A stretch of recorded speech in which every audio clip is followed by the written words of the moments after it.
Good evening, dear listener, and welcome to a gentle voyage through time with boring history for sleep.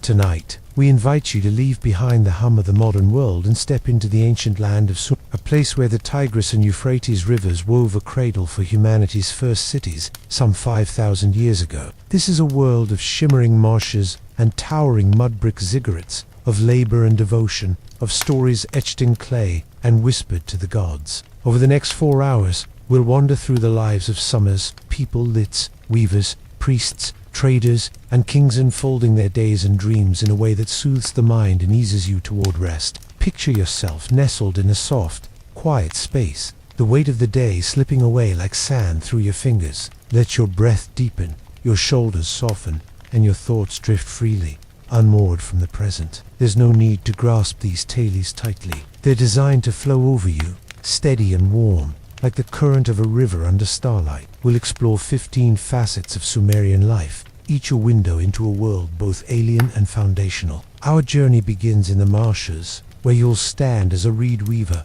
your hands shaping the sinews of Sumer's cities. From there, we'll trace the paths of heroes, unravel mysteries, and linger in the rituals that bound this ancient society together. Imagine the distant murmur of a city waking donkeys braying, priests chanting, the soft splash of oars in the river. This is Sumer, a land where every labor, every prayer, was a thread in a vast tapestry of civilization. Our stories will unfold slowly, with care, inviting you to sink deeper into relaxation. If you're awake, you may find yourself intrigued by the textures of their lives. If you're drifting, these tales will carry you gently towards sleep. There's no rush, no urgency, only the steady rhythm of history, unfolding like a dream. Let us begin in the heart of the marshes, where the reeds sway and the work never ends. Imagine yourself in the Sumerian city of yore, around 2500 BC, standing at the edge of a vast marsh, where the Euphrates frays into a labyrinth of channels and reeds. You are a reed weaver, one of countless laborers whose craft underpins the very structure of Sumerian life. The air is heavy, saturated with the earthy tang of wet soil and the sharp green scent of cut reeds. Above, the sun hangs like a bronze disk, its heat pressing against your shoulders, seeping into your rough linen tunic. A faint breeze stirs the reeds, their tips rustling like whispered secrets, but it does little to ease the warmth that clings to your skin. Tiny flies buzz around your face, their hum a constant companion, pricking at your arms as you work. Your day begins before the stars fade, when the world is still cloaked in a soft, grey hush. You rise from a woven mat in your reed-walled hut, its floor packed dirt,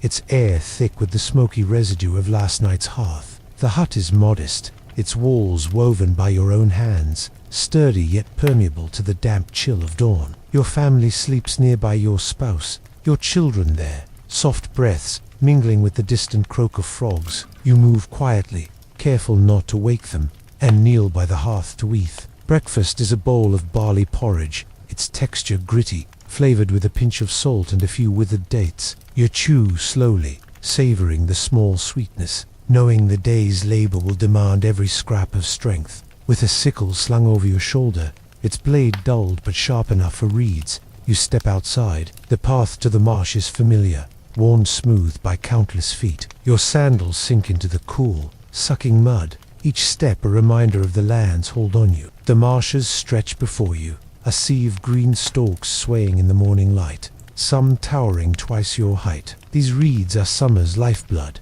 transformed by your hands into boats that glide along canals, mats that soften noble floors, and roofs that shield homes from rain. Your task is to harvest and weave them, a labor that seems simple but gnaws at your body with quiet persistence. You wade into the shallows, the water cold against your calves, and grasp a bundle of reeds. Their edges are sharp, like tiny blades, and you've learned to move with care, to avoid cuts that sting in the brackish water. Your sickle swings in a steady arc, the stalks falling with a soft thud into your arms. The motion is repetitive, almost meditative, but it wears at you. Your shoulders ache, your hands blister, the skin splitting where the reeds rub raw. By mid-morning your tunic is damp with sweat, clinging to your back, and your eyes burn from the sun's glare off the water. You pause briefly, kneeling to sip from a clay jug, its water warm and flecked with silt, offering little relief. Harvesting is only half your work. The reeds must be woven,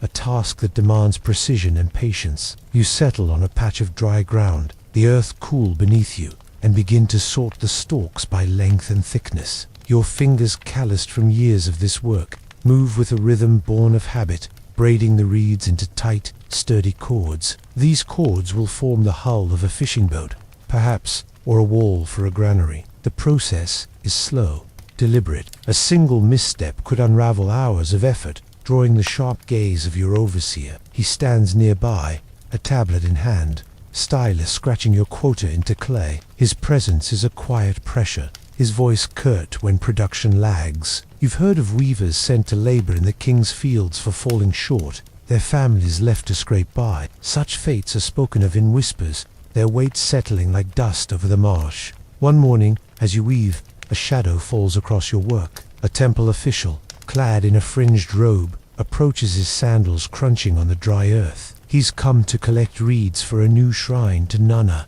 the moon god, and his voice carries the weight of divine authority. You bow low, offering your finest cords, though it means falling behind on your quota. He inspects your work, his fingers tracing the braids, and nods a rare approval that lifts your spirits briefly. As he leaves, you overhear him speak of a coming festival, a grand affair with music and offerings. For a moment, you imagine attending, but the marsh pulls you back, its demands unyielding. The official's visit lingers in your mind, a reminder of the world beyond the reeds, where priests and gods hold sway. Life as a weaver is woven with small moments of respite, fragile as the reeds themselves. At noon, you join other laborers under a cluster of date palms, their fronds casting dappled shade. The air is alive with soft chattertales of a merchant's swindle or a child's first steps. You share a meal, a flatbread stuffed with onions and a sliver of dried fish, its saltiness a fleeting luxury. The river beckons, and you wade in,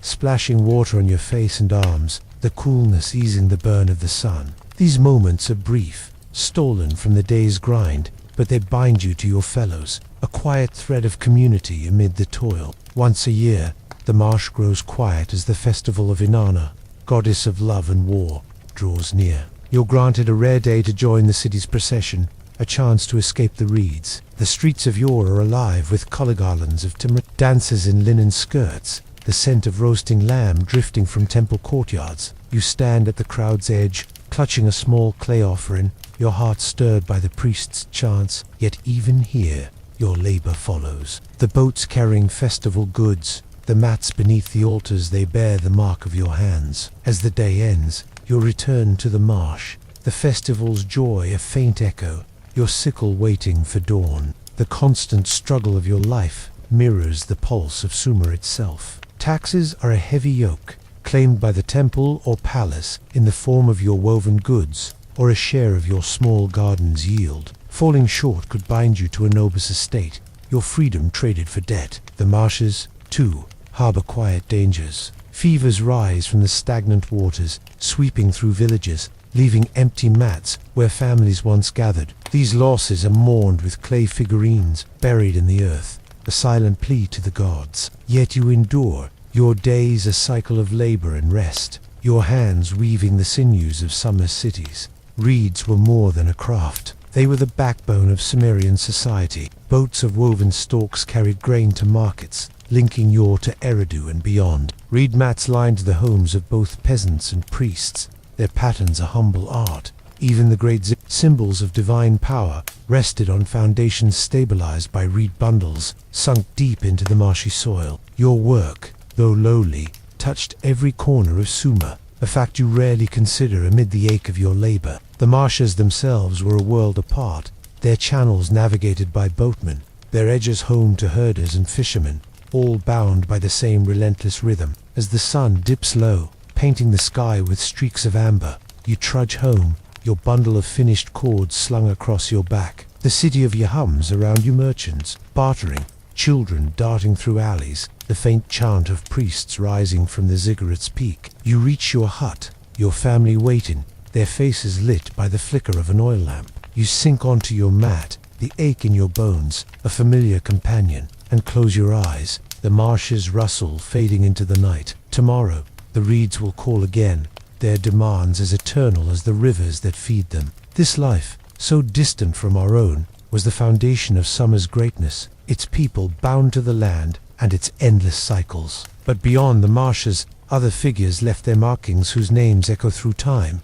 their stories carved in clay. As the rustle of the marshes fades behind us, imagine yourself now in the heart of Uruk, Sumer's greatest city. Around 2700 BCE, the air is warm, thick with the scent of baked clay and blooming tamarisk. The streets alive with the hum of artisans and merchants. Above it all looms the great wall of Uruk, its mud-brick expanse gleaming under the sun, a testament to a king whose name echoes through time, Gilgamesh. Tonight, we trace his story not as the mythic hero of later tales, but as a man, a ruler, whose ambitions and struggles shaped a city and a civilization. Settle deeper into your resting place. Let your breath slow, and let this tale unfold like a river, steady and unhurried, carrying you through the life of a king who sought eternity. Picture Uruk's towering gates, their cedar beams carved with lions, as you stand among the crowd, a commoner gazing at the palace. Gilgamesh, king of Uruk,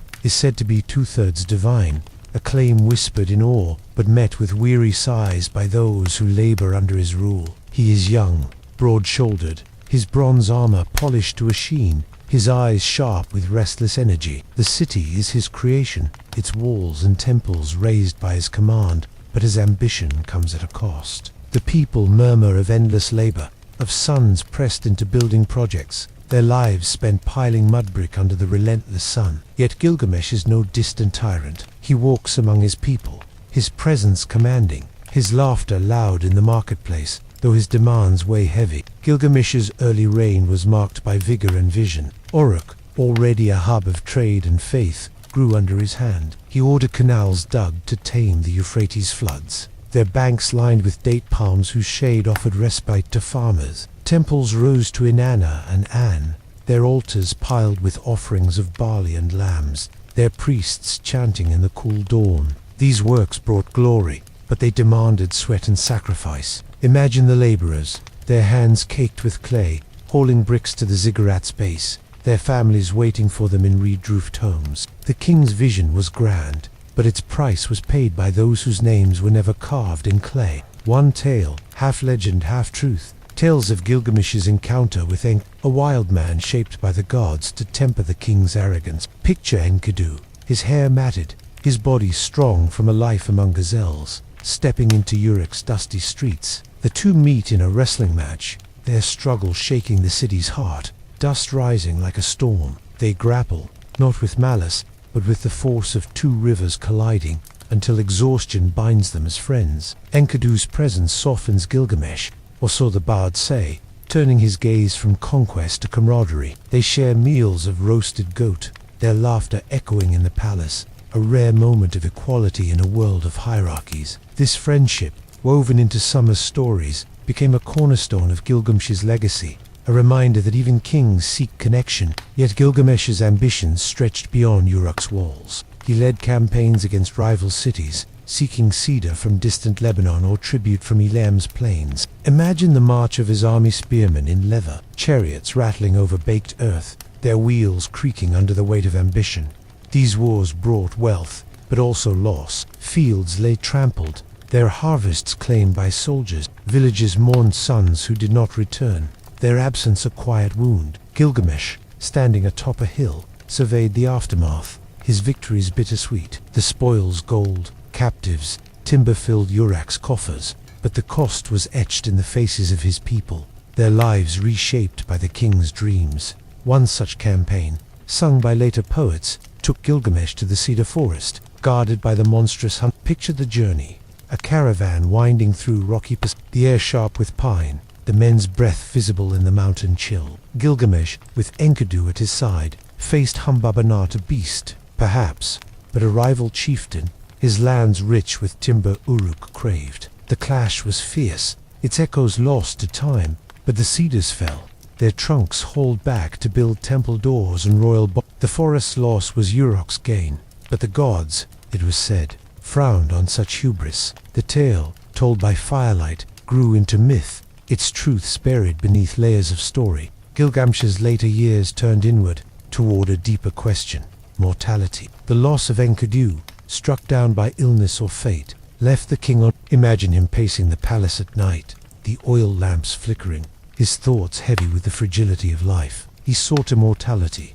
a quest that led him to distant shores, to Utunapishtim, the flood survivor who knew the gods' secrets. The journey was arduous through deserts, across seas, under stars that seemed to mock his hopes. Utunapishtim's wisdom was simple yet crushing.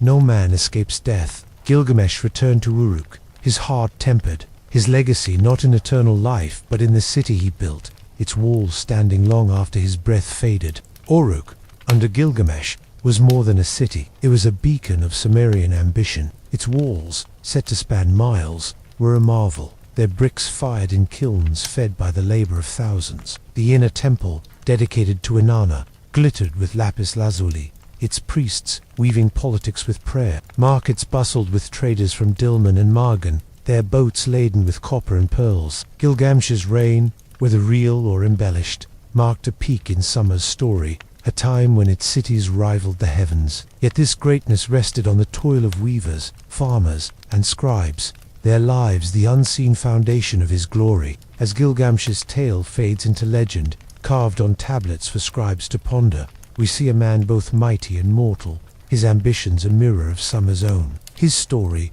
like the city he ruled, endures in the quiet etchings of history, a reminder of the fleeting nature of power. But beyond the king's palace, other mysteries linger, objects that speak of summer's soul, their meanings lost to time. As the echo of Gilgamesh's story fades, imagine yourself standing in the shadow of Uruk's great inner temple, around 3000 BCE, where the air carries the scent of incense and warm clay. The city hums around merchants bartering, priests murmuring prayers, the distant clatter of carts on stone. Your gaze falls on a remarkable object, half buried in the dust of time, the Uruk vase, a carved alabaster vessel, its surface alive with scenes of Sumerian life. This is no mere artifact, but a puzzle, its purpose and meaning shrouded in mystery, a quiet enigma that invites us to linger. Settle deeper into your resting place, let your thoughts soften, and let this tale unfold slowly, like a scroll unrolling under starlight, carrying you through the layers of summer's past. Picture the vase in your mind's eye, a slender, pale column, standing as tall as your forearm, its surface smooth yet heavy, carved with intricate reliefs that spiral upward. The alabaster catches the torchlight, glowing softly, as if holding the secrets of the gods themselves, discovered millennia later in the ruins of Uruk's sacred precinct. This vase speaks of a world where ritual and craft intertwined, yet its story remains incomplete. Was it a sacred offering, a royal gift, or a record of summer's devotion? Its carvings figures bearing baskets, animals led to altars hint at ceremonies, but their full meaning eludes us, a whisper from a time when gods walked closer to mortals. The vase's lower band shows a procession of crops, dates, and reeds carried by laborers, their figures, simple yet vivid, etched with care. Above them, animals march, goats and sheep, their heads bowed as if bound for sacrifice. Higher still, human figures, perhaps priests or nobles, present offerings to a goddess, likely in her presence commanding even in stone. The scene is a snapshot of Sumerian faith, a world where the gods demanded tribute and the people obliged with the fruits of their toil. Imagine the hands that carved this vase, a craftsman in a dusty workshop, his tools chipping away at the stone, his breath steady as he shaped each figure. His work was not for himself, but for the temple, a gift to bridge the mortal and divine. Consider this craftsman, a man of Uruk, his workshop tucked beside the inner temple. His days are long, beginning with the first light filtering through palm. He kneels before a block of alabaster, imported from distant hills, its surface cool under his calloused fingers. His tools are simple bronze chisels, stone hammers, but his skill is profound, honed over decades. The air smells of dust and oil, the floor littered with alabaster shavings. He carves by torchlight, his eyes straining to capture the curve of a ram's horn or the fold of a priest's robe. His work is sacred, overseen by temple scribes who ensure each figure honors the gods. When the vase is complete, he watches it carried to the temple, his name unrecorded, his labor a silent offering to Inanna's glory. What was the vase's purpose? Archaeologists, sifting through Uruk's ruins in the 20th century, found it broken, its fragments scattered like fallen leaves. Some believe it held offerings, oil, wine, or grain poured during rituals to ensure the land's fertility. Others see it as a votive gift, presented by a king to mark a victory or divine favor. Still others suggest it was a ceremonial record, its carvings a visual hymn to summer's order, where every laborer, animal, and priest played a role in pleasing the gods. The vase's discovery in the 1930s sparked debate, its fragments painstakingly reassembled, yet gaps remain both in the stone and in our understanding. Each theory is a thread, but none weave a complete tapestry, leaving the vase a quiet riddle. Imagine a festival day in Uruk, the vase newly carved, carried through crowded streets. The air is alive with music, lyres, and drums, and a scent of myrrh burning on altars. You stand among the throng, a weaver or farmer, watching as priests in white linen bear the vase toward the Iana temple. Behind them, laborers carry baskets of barley, their steps slow under the weight. Goats bleat, led by boys to the altar, their fate a solemn gift to another. The crowd parts for a high priestess, her robes fringed with beads, her hands raised to invoke the goddess. The vase is placed before the altar, its carvings gleaming in the firelight, a symbol of devotion. You feel a fleeting pride, knowing your own reeds may have built the boats that brought the alabaster. The moment passes, and you return to your labors, the vase's ritual a distant glow. The vase's carvings also hint at summer's deeper rhythms. The procession mirrors the season's planting, harvesting. The gods, in Sumerian belief, were not distant but ever present, their moods shaping floods or droughts. A failed harvest could mean hunger,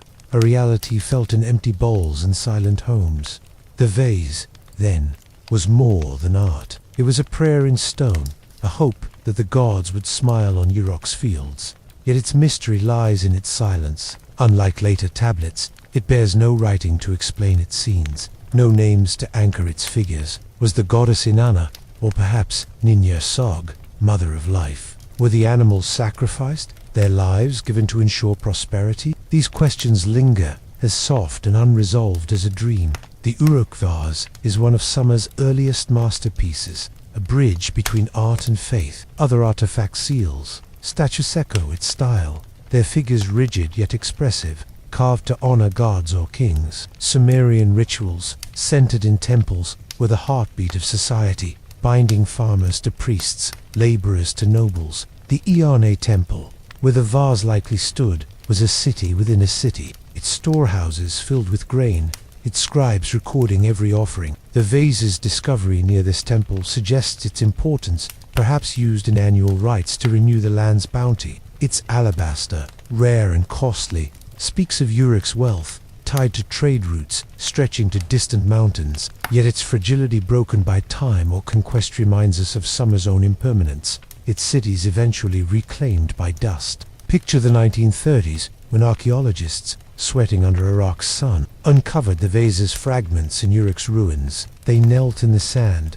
brushing away centuries, piecing together the broken stone like a puzzle. Each fragment was a clue, revealing summer's sophistication, its art, its rituals, its ordered society. The vase, now displayed in a museum, far from the marshes where reeds once grew, speaks to us across millennia. Scholars debated its purpose, their voices echoing the Sumerian scribes who once guarded its secrets. Some saw a wedding rite, others a harvest festival, but all agreed it was a window into a world where every act, every object, was imbued with meaning. The vase's journey from temple to museum mirrors summer's own, from vibrant city to silent legacy. The Uruk vase, with its silent figures and unanswered questions, stands as a testament to summer's devotion, its people bound by faith and labor. It invites us to wonder, to imagine, without demanding answers. Its mystery a gentle thread in the tapestry of history. But beyond the vase's enigma, another world awaits the life of those who serve the gods directly, their days steeped in ritual and power.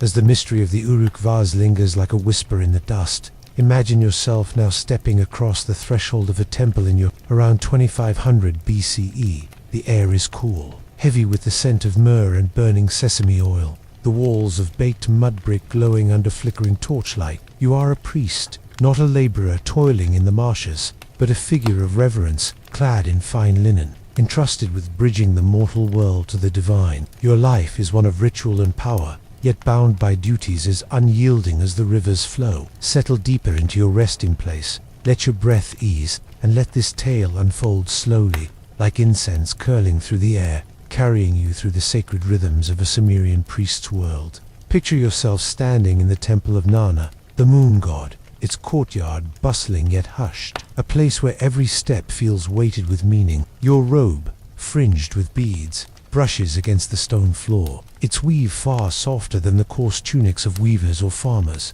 The temple is a city within a city, its storehouses brimming with grain, its scribes scratching records onto clay. Your role is central, to offer prayers, read omens, and ensure the gods' favor, for without it, summer's fields might wither, and its cities falter. The weight of this responsibility settles on you like a mantle, both a privilege and a burden. Your day begins at dawn, when the first light gilds the ziggurat's peak. You rise from a cushioned bed in the temple's quarters, a rare comfort compared to the reed mats of the common folk. Breakfast is generous fresh bread, honey, and dates, washed down with barley beer, served by attendants who move in silence. You prepare for the morning ritual, bathing in a basin of river water, its coolness a quiet cleansing. Your robe is donned with care, each fold precise, for the gods demand perfection. You anoint your forehead with oil, its scent sharp and sacred, and step into the sanctuary where a statue of Nana gleams,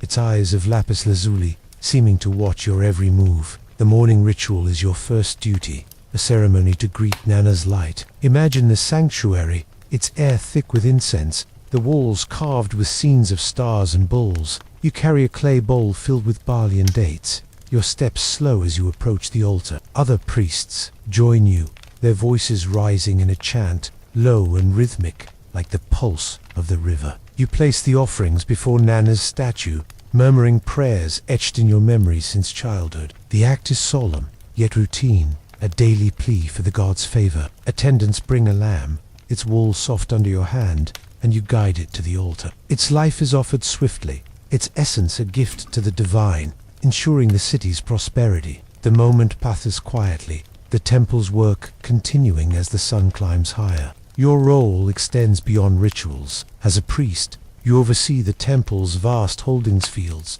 orchards, and workshops that feed and clothe Air's people. You meet with scribes, their styluses scratching on clay tablets, recording harvests or debts. Imagine sitting in a shaded courtyard, the air warm with the scent of blooming tamarisk. As you review these records, a farmer pleads for leniency, his crop ruined by flood. You grant him time, knowing the gods value mercy, but your decision is noted, watched by higher priests who guard the temple's wealth. Your authority is great, yet fragile, for a misstep could anger the gods or the king, stripping you of your rank. One afternoon, you're called to read omens, a task that sets you apart from ordinary Sumerians. Picture a quiet chamber, its walls hung with linen, a bronze brazier casting shadows. A sheep's liver, still warm, is placed before you, its surface slick and gleaming. You study its folds and veins, trained to see the gods' will in their patterns.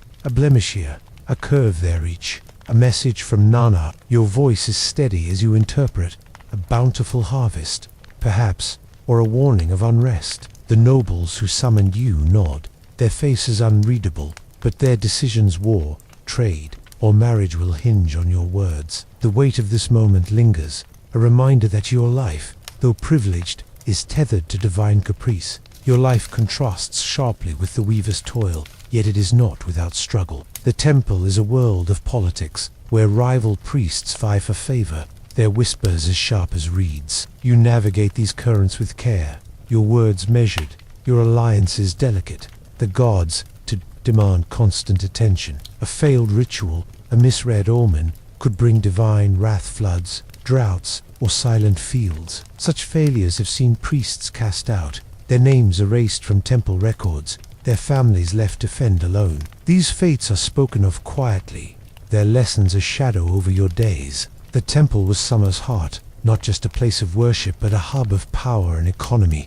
It owned vast lands, worked by farmers whose taxes filled its ground. It employed weavers, potters, and scribes, their labor sustaining its rituals. Priests like you were scholars, astronomers, and administrators, your knowledge of the stars guiding planting seasons, your prayers shaping the city's fate. The temple's wealth, displayed in gold and lapis, drew traders from Dilmun and Maluha, their boats crowding the Euphrates. Yet this wealth came from the toil of others laborers, whose lives you glimpse when they bring offerings, their hands rough, their eyes weary. Your life, though elevated, rests on their labor, a balance as fragile as the clay tablets you oversee. During the Akitu festival, your role shines brightest. Picture R's streets draped with garlands, the air alive with lyres and the scent of roasted sesame. You lead the procession, bearing a silver censer, its smoke curling skyward. Thousands watch, farmers, weavers, merchants there cheers, a wave that carries you to the zip. You ascend its steps, each one a prayer and present offerings to Nana. Grain oil, a bull whose life fades to ensure the city's renewal. The crowd's joy is palpable, but your heart is heavy, for the god's favor is never certain. As the festival ends, you return to the temple, your robe stained with ash, your mind turning to the next day's duties. As a priest, your life is one of privilege and purpose, yet it is bound by the same rhythms that govern Sumalabar, faith, and the ever-present gods. Your days, spent in the temple's cool shadows, contrast with the weaver's sunlit toil, yet both are threads in Iar's tapestry, woven together by devotion. But within the temple's walls, another craft flourished, one that captured summer's essence in miniature, etched in stone. As the temple's incense fades into memory, imagine yourself now in a narrow workshop in York, around 2500 BCE, where the air is thick with the scent of dust and warmed stone. You are a seal carver, a craftsman whose delicate work marks ownership, seals contracts, and honors the gods. Your hands, steady and precise, shape tiny cylinders of stone that carry summer's stories in miniature. This craft, both humble and revered, binds the city's commerce and faith, its creation small but enduring. Settle deeper into your resting place. Let your breath slow, and let this tale unfold gently, like a seal rolling across soft clay, carrying you through the quiet artistry of summer's workshops. Picture your workshop, tucked along a sunlit alley near R's marketplace. The walls are mud brick, their surfaces cracked but sturdy, the floor strewn with stone chips and clay dust. A low table holds your tools, bronze chisels, flint drills,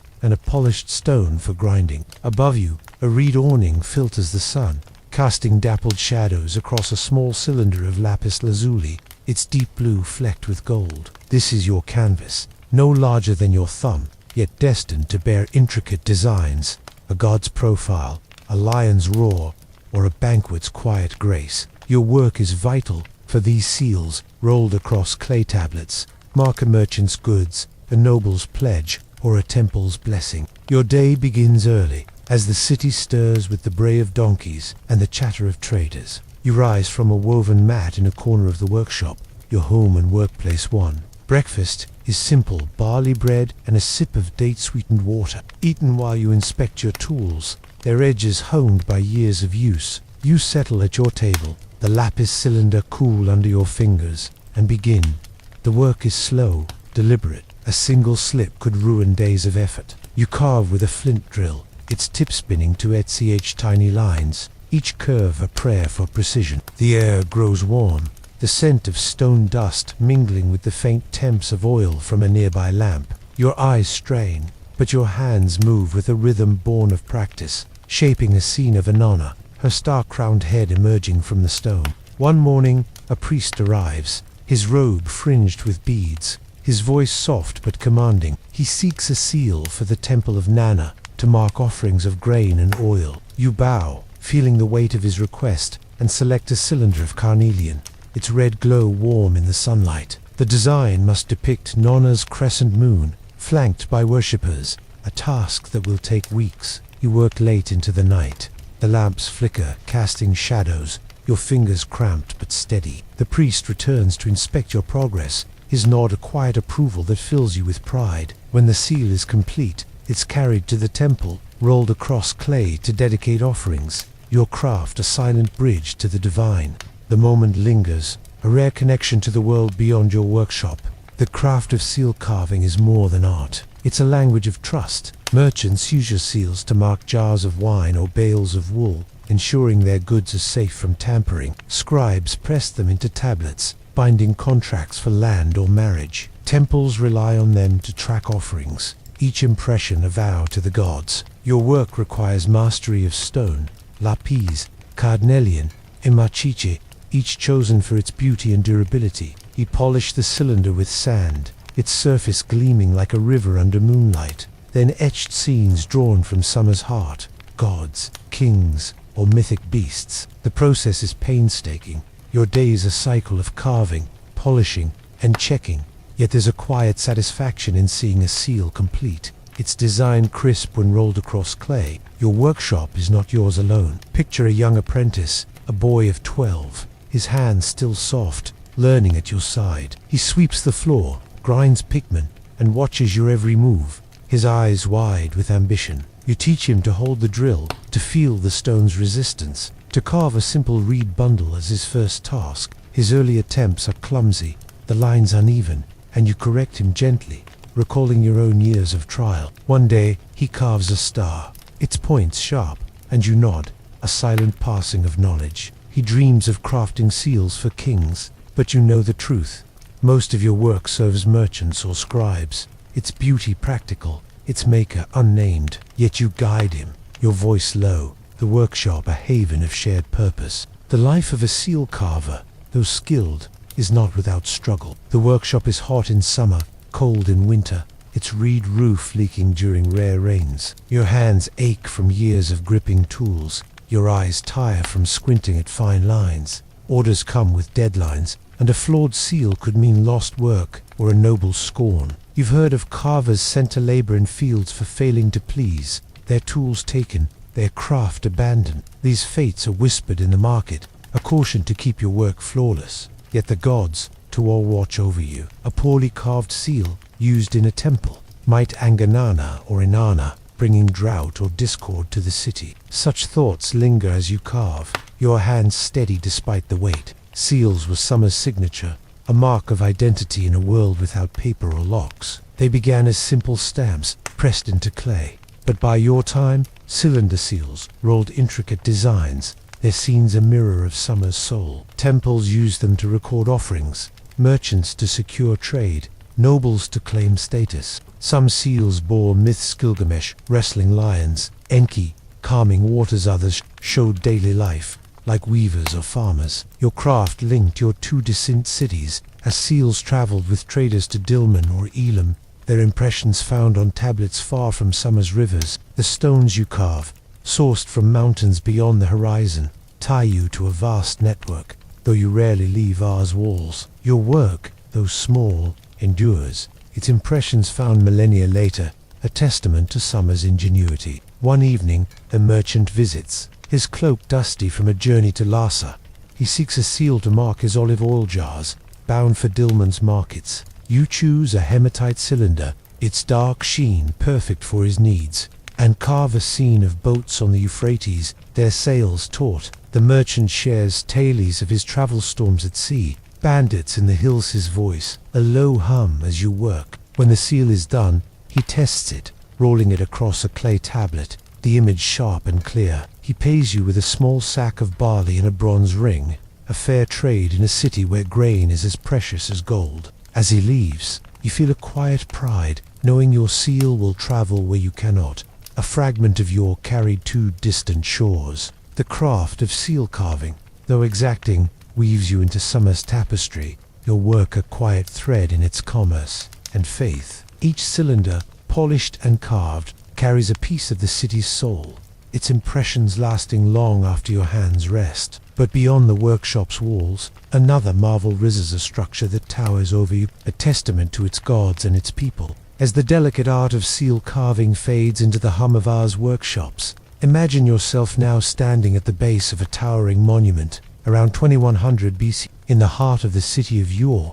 Before you rises the ziggurat of Ur, a stepped pyramid of mud brick, its slopes burnished by the sun, reaching toward the heavens like a staircase for the gods. Dedicated to Nana, the moon god, this structure is both a temple and a symbol, a testament to summer's faith and ingenuity. Its presence anchors the city, a beacon visible across the flat plains. Settle deeper into your resting place. Let your breath slow, and let this tale unfold gently, like moonlight spilling across a quiet river, carrying you through the grandeur and meaning of this ancient wonder. Picture the ziggurat rising in tiers, its lowest platform as wide as a city square, its summit crowned with a shrine that gleams under the stars. The mud brick walls, coated with gypsum plaster, glow a soft white in the daylight, though patches are weathered by wind and rare rains. Each step is massive, built to endure, yet the structure feels alive. Its surface is warm from the sun's embrace. The air around it carries the scent of baked earth and faint traces of incense drifting from the temple above. Crowds gather at its base, pilgrims, priests, laborers, their voices, a low murmur, mingling with the bleat of goats and the rustle of palm fronds. This is no mere building but a bridge to the divine, a place where mortals and gods meet. The ziggurat's construction, begun under King Yornamu, was a feat of Sumerian ambition. Imagine the scene decades ago, when thousands toiled to raise it. Laborers, their tunics stained with sweat, hauled mud bricks from kilns, each brick molded from the river's clay and fired under the relentless sun. They worked in rhythm, their chants echoing across the plain, a collective effort that bound the city together. The bricks were laid with care, mortared with bitumen, a sticky black tar that sealed the structure against floods. The labor was grueling, its toll felt in weary limbs and families left waiting. Yet the ziggurat's rise was a source of pride, a monument to Ur's devotion and strength. Consider one such laborer, a man from a nearby village, summoned to the ziggurat's construction. His days begin at dawn, trudging to the site with a basket of bricks balanced on his shoulder. The air is thick with dust, the scent of burning reeds from the kilns stinging his eyes. He works alongside hundreds, their hands rough from handling clay, their voices blending in, songs to ease the toil. The overseer, stylus in hand, counts each load, his gaze stern but fair. At noon, the laborer rests under a makeshift awning, sharing flatbread and water with his fellows, their talk of home a quiet comfort. When the ziggurat's first tier is complete, he stands back, his chest swelling with pride, though his name will never grace its walls. His labor, like the bricks, is woven into Ur's legacy, a silent offering to Nana. The ziggurat's design is a marvel, its 3 tiers rising like steps to the sky. The lowest platform, broad and sturdy, supports gardens of tamarisk and date palms, their roots fed by canals that snake from the Euphrates. The second tier, smaller, houses storerooms and priest quarters, their walls painted with ochre and blue. The topmost tier, reached by a steep staircase, holds the shrine of Nana, a small chamber where the god's statue resides, its eyes of lapis lazuli gazing over the city. The staircase is sacred, climbed only by priests, their robes brushing the worn steps. At night, the ziggurat glows under the moon, its plaster reflecting a silver light, a beacon that draws pilgrims from across.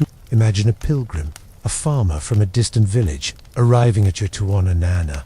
He walks 4 days, his sandals worn thin, carrying a small clay figurine as an offering. The ziggurat looms as he approaches, its size humbling, its white walls stark against the dusty plain. He joins a crowd at the base, their voices hushed, their hands clutching baskets of grain or wool. A priest guides him to a courtyard, where he kneels, placing his figurine before an altar. The air is heavy with incense, the chants of priests rising like a tide. He feels small, yet connected, his offering a thread in the tapestry of faith. As he leaves, the ziggurat's silhouette lingers in his mind, a symbol of the god's presence, guiding him home through the starlit night. The ziggurat was more than a temple. It was Ur's heart, a center of worship, governance, and astronomy. Priests atop its summit tracked the moon's phases, their observations guiding planting and festivals. The structure's alignment with the stars reflected summer's belief that the heavens and earth were one, each movement a divine sign. Yet its construction came at a cost. The labor-drained villages, pulling men from fields, their absence felt in sparse harvests. Some whispered of workers lost to heat or collapsing scaffolds, their lives fading like reeds in drought. Though such tales were spoken softly, their truth buried in the ziggurat's shadow. The monument stood as a triumph, but its weight rested on the city's collective toil. Ziggurats were Summer's signature, each city boasting its own nipper, each dedicated to a god, from Inanna to Enlil.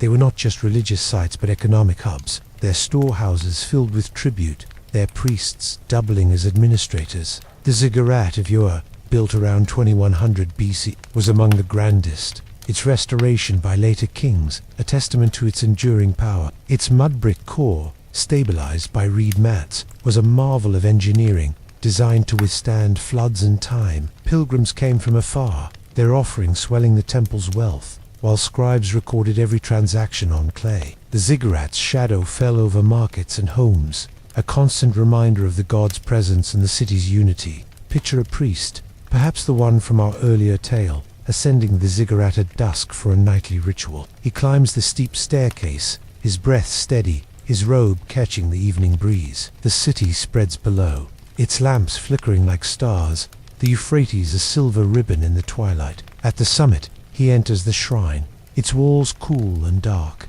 the statue of Nana gleaming under an oil lamp's glow. He offers a prayer, his voice soft, asking for the moon's guidance over airs, fields, and people. The moment is solitary, yet profound, a connection to the divine that carries the weight of the city's hopes. As he descends, the ziggurat stands silent, its presence a quiet promise of eternity. The ziggurat of yore, with its soaring steps and sacred summit, was a monument to Summer's faith and ambition, a structure that bound the city to its gods. Its shadow stretched across the lives of all who dwelt in yore, from laborers to priests, their efforts woven into its enduring form. But beyond the ziggurat's grandeur, another world thrived, one of trade and barter, where the pulse of Summer's economy beat strongest. As the towering silhouette of Air's ziggurat fades into the distance, imagine yourself now in the bustling city of Eridu, around 2500 BC, standing at the edge of a sprawling marketplace where the Tigris and Euphrates converge. The air is alive with the scent of roasted sesame, dried fish, and the sharp temps of bitumen, carried on a warm breeze from the river. You are a trader, one of many whose bartering fuels Summer's prosperity. Your stall a small island in a sea of voices and wares. This market is the pulse of Eridu, a place where goods and stories flow like the rivers that feed it. Settle deeper into your resting place, let your breath soften, and let this tale unfold slowly, like a boat gliding through a canal, carrying you through the rhythms of Sumerian trade. Picture the market stretching along Eridu's waterfront, its packed dirt paths crowded with stalls of red mats and wooden frames. The sun beats down, softened by pomfront awnings that cast dappled shade. Around you, merchants call out, their voices blending into a steady hum. Offers of barley, wool, copper, and reeds, each deal a negotiation of survival. Your own stall is modest, piled with woven baskets and clay jars of dates, their sweetness drawing flies you swat away with a woven fan. The crowd is a tapestry of Summer's people, farmers with sacks of grain, fishermen with baskets of carp, and distant traders with exotic goods lappers from the mountains, shells from Dilmun's shores. The air hums with their chatter, the clink of bronze weights, and the occasional bray of a donkey laden with goods. Your day begins at dawn, when the market stirs to life. You rise from a mat in a mud-brick house near the docks, the air cool and damp from the river. Breakfast is a hurried affa flatbread and a handful of figs, eaten as you load your goods onto a reed boat. You pull through Eridu's canals, the water dark and sluggish, its surface rippling under your boat's gentle sway. At the market, you set up your stall, arranging jars and baskets with care, their placement a silent promise of quality. Trade is your lifeblood, but it's a delicate dance. You weigh goods on a stone balance, its bronze pans swaying, ensuring fairness while guarding against cheats who might slip clay into their grain sacks. Each transaction is sealed with a clay tablet, your seal carved by an artisan like the one we trolled across it, binding the deal. One morning, a trader from Dilmun approaches, his cloak dusted with salt from the Persian Gulf. He offers pearls, their luster catching the sunlight, in exchange for your dates and a bundle of reeds. You haggle, your voice calm but firm, weighing his pearls against your bronze weights. The negotiation stretches long, punctuated by sips of barley beer shared from a clay cup, a gesture of goodwill. He tells of Dilmun's azure waters and bustling ports, his tales a fleeting escape from the market's din. You agree on a fair trade, pressing your seal into a tablet to record the exchange. As he leaves, his pearls tucked into your sack, you feel a quiet satisfaction, knowing your dates will travel far. A piece of Eridu carried 2 distant shores. Trade in Eridu is not without its challenges. The market is a place of opportunity, but also of risk. Thieves lurk at its edges, their hands swift in the crowd's chaos, and you keep a wary eye on your stall. Disputes flare over weights, quality, or broken deals, sometimes settled by a scribe's judgment, sometimes by raised voices that fade into grudging agreement. The river itself is a fickle partner. Floods can swamp the docks, delaying boats, while droughts shrink the canals, stranding goods. Such disruptions ripple through the market, leaving stalls empty and families hungry, their hopes dimmed like a lamp running low on oil. Yet you adapt, trading what you can, your stall a small anchor in the city's flux. During the festival of Enki, Eridu's patron god, the market transforms. Picture the scene: stalls draped with dyed cloth, the air thick with the scent of roasting lamb and myrrh. You set out extra jars, knowing pilgrims will flood the city, their purses heavy with grain or copper. A woman, her hair braided with beads, offers wool for your baskets, her voice bright with festival cheer. You trade, sharing stories of Enki's wisdom, the god who tamed the waters. The crowd swells, children darting between stalls, their laughter mingling with lyres from the temple. For a moment, the market feels alive with joy, though you know the day's profits must stretch to cover leaner times. As night falls, you pack your stall. The festival's glow a fleeting warmth against the grind of trade. The market's rhythm mirrors summer's broader economy. Eridu, one of the oldest cities, was a hub where goods flowed like the rivers that fed it. Canals linked it to your Uruk, and beyond, boats carrying grain, wool, and bitumen to distant lands. Temples and palaces set prices, their scribes recording every deal on clay, ensuring the gods' share was paid. Your trade, though small, connects you to this network, your dates perhaps reaching a noble's table in Nipper or a priest's offering in Lhasa. Yet the market is also a place of community, where farmers, fishermen, and traders meet, their voices weaving bonds stronger than any seal. You share news of harvests or wars. You stall a crossroads of summer's stories. Summer's markets were the arteries of its civilization, linking cities to a world beyond the marshes. Eridu's port welcomed traders from Dilmun, bringing pearls and copper, and from Malua, offering indigo and carnelian. These exchanges, recorded on tablets, show a society of staggering reach, its goods traveling as far as Egypt or the Indus Valley. Weights and measures, standardized by the temple, ensured fairness, while scribes tracked debts, their styluses etching trusts into clay. Yet trade was precarious. Pirates prowled the Gulf, and distant wars could choke supply routes, leaving markets quiet and stalls bare. Your role, though humble, was vital. Each deal a thread in the fabric of summer's prosperity, tying villagers to cities, mortals to gods. One afternoon, a dispute erupts at a neighboring store. A farmer claims a merchant's barley is mixed with chaff, his voice rising in the heat. You watch as a scribe, tablets in hand, mediates, his calm words soothing tempers. The merchant offers extra grain, the farmer nods, and the deal is sealed with a new tablet, its clay pressed with both their seals. You've seen such moments before, tensions that flare and fade, the market's rhythm restored. Later, the farmer shares a cup of beer with you, his anger soft, his story one of drought and hope. These interactions, small but human, bind Eridu's traders, their lives interwoven like the reeds in your baskets. Eridu's market, with its clamor and quiet deals, was a microcosm of summer's vitality, a place where goods and lives intertwined. Your stall, though one among many, was a node in this vast network. Your labor, a quiet pulse in the city's heart. But beyond the market's bustle,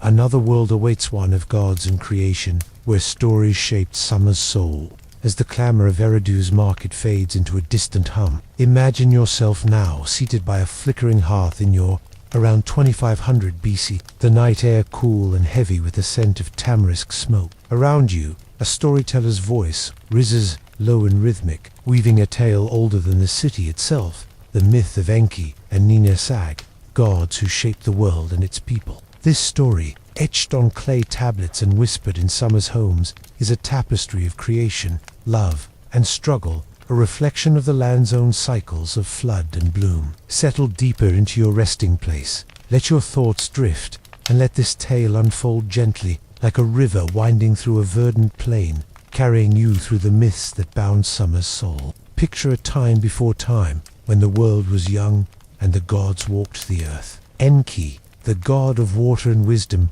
dwells in Dilmun, a paradise of clear springs and endless green, its air sweet with the scent of wildflowers. Nin-Hersag, the mother goddess, nurtures the land, her presence a warmth that coaxes life from the soil. The myth, as told by Sumerian bards, begins with their union, a divine act that births rivers and fields, filling Dilmun with abundance. The story is not a mere fable, but a mirror of summer's own rivers, whose floods bring both life and challenge. Their waters a gift from the gods. As you listen, imagine the storyteller's voice, steady and lilting, drawing you into this ancient world where every spring, every harvest, carries a divine echo. The tale unfolds in Dilmun, a land without sorrow, where no bird cries out in hunger, and no illness shadows the heart. Enki, with his clever mind, shapes canals to carry water, their channels shimmering like veins of silver. Nin-Hersag, her hands gentle, plants seeds that grow into date palms and barley, their roots drinking deeply. Together, they create a garden where gods and creatures dwell in harmony. But Enki's curiosity, boundless as the rivers he commands, leads him to taste forbidden plants grown by Nin-Hersag's hand. Her anger flares, not as fire but as a storm's shadow, and she curses Enki, her words weaving pain into his body. His strength fades, a quiet diminishment, like a stream drying under the sun's gaze, leaving Dilmun's balance shaken. Imagine a Sumerian family gathered in a reed-roofed home, listening to this myth. The bard, an elder with a voice like weathered stone, sits cross-legged, his fingers tracing patterns in the air. His audience, farmers, weavers, children, leans close, their faces lit by the hearth's glow. He describes Enki's ailment, not with grim detail, but as a fading light, his vitality seeping away like water into sand. The children gasp softly. Their mother hushes them, her hands busy spinning wool. The bard explains Nin-Hersag's curse, her voice a divine decree that echoes the floods that threaten their fields. Yet he lingers on her mercy, for Nin-Hersag, moved by Enki's suffering, births deities to heal him, each restoring a part of his essence. The family listens, their minds drifting between the story and their own lives. The gods' struggles a mirror of their own hopes for renewal. The myth's heart lies in its cycle of creation and restoration. Nin-Hersag, relenting, heals Enki by giving life to 8 deities, each tied to a part of his body, their names a chant of renewal. The story, preserved on clay tablets, is dense with meaning, its language poetic, its images vivid yet serene. It speaks of balance between male and female, water and earth, creation and consequence. For Sumerians, this was no idle tale but a truth woven into their world. The rivers, whose floods could nourish or destroy, were Enki's gift. The fertile fields, Nin-Hersag's embrace. The myth taught that even gods falter, their harmony restored only through care. A lesson echoed in the labor of farmers and weavers who sustained summer cities. Picture a priest in Er's temple, reciting this myth during a ritual for Enki. The sanctuary is dim, lit by oil lamps, their flames casting shadows on walls carved with reeds and fish. The priest, his robe fringed with beads, holds a clay tablet, its cuneiform lines telling the story of Dilmun. He explains to gathered worshippers, merchants, artisans, farmers, that Enki's folly and Nin-Hersag's mercy reflect the cycle of seasons. The flood, he says, is Enki's gift, but its control demands Nin-Hersag's nurture, just as their canals and fields require constant care. He pours water over an altar, its splash a soft echo of the myth, a plea for balance in the coming year. The worshippers nod, their offerings of grain and oil a quiet vow to honor the gods' lessons, their lives bound to the story's rhythm. The myth's deeper layers reveal summer's worldview. Enki, the god of wisdom, was revered in Eridu, his temple a hub of learning where scribes studied stars and floods. Nin-Hersag, the mother of life, was honored in fields and homes, her figurines buried to ensure fertility. Their story, told in temples and villages, was a way to understand the world's caprice. Wide rivers overflowed, wide crops failed, why life endured. The myth's telling was a ritual in itself, its words a lullaby for a people whose lives hung on the gods' favor. Even the grim moments Enki's suffering, Ninhursag's cursed, were soft in the telling, their pain a metaphor for the droughts that left fields barren, their healing a hope for renewal. The myth of Enki and Ninhursag is one of many preserved on Sumerian tablets, alongside tales of Gilgamesh and in these stories, carved in cuneiform, were the heart of Sumerian literature, shared by bards, priests, and scribes. They were not just entertainment, but a way to explain the cosmos, from the river's flow to the stars' paths. Enki, as god of water, was central to Sumer, his temples in Eridu and Ur bustling with activity. Ninhursag's worship, tied to fertility, shaped rituals from planting to childbirth. The myth's influence stretched beyond Sumer, its echoes found in later Babylonian and Akkadian tales, carried by traders along rivers and roads. Its themes, creation, folly, restoration, resonated with a people whose lives were a constant dance with the land's rhythms. Imagine a scribe, hunched over a clay tablet in a temple school, copying the myth for posterity. His reed stylus moves slowly, etching cuneiform wedges, his fingers cramped from hours of work. The air is heavy with the scent of damp clay, the room lit by a single lamp. He's young, his training, a path to honor, but the task is daunting. His line must be perfect, each word a faithful echo of the bard's tale. He pauses to read the myth aloud, his voice soft, testing the rhythm of Enki's journey and Ninhursag's mercy. The story stirs him, its images of Dilman, a dream of peace amid his labor. When the tablet is fired, its words hardened for eternity. He feels a quiet pride, knowing his work will carry the myth to future generations, a whisper from Sumer's heart. The myth of Enki and Ninhursag, with its tales of paradise and renewal, was a thread in Sumer's cultural tapestry, a story that gave meaning to the land and its people. Its words, like the rivers, flowed through the ages, carrying lessons of balance and hope. But beyond the gods' tales, the lives of Sumer's women wove their own stories, their roles both vital and often unseen. As the mythic echoes of Enki and Ninhursag fade into the starlit night, imagine yourself now in a quiet corner of your around 2500 BC, where the air carries the scent of warm bread and the soft temps of fermenting barley. You stand among the women of Sumer, whose lives weave through the city's heart, its homes, temples, and markets. From priestesses chanting to Anana, to weavers shaping reeds, their roles are as vital as the rivers that sustain the land, yet often unrecorded. Their stories, whispered rather than carved, settle deeper into your resting place. Let your breath soften, and let this tale unfold gently, like a thread drawn through a loom, carrying you through the lives of Sumer's women, their labors, and their quiet strength. Picture a street in its mud brick walls glowing under the morning sun, where women move with purpose. Some carry jars of water from the canal, their steps steady despite the weight. Others kneel by hearths, kneading dough or brewing beer. The air is alive with their voices' soft laughter,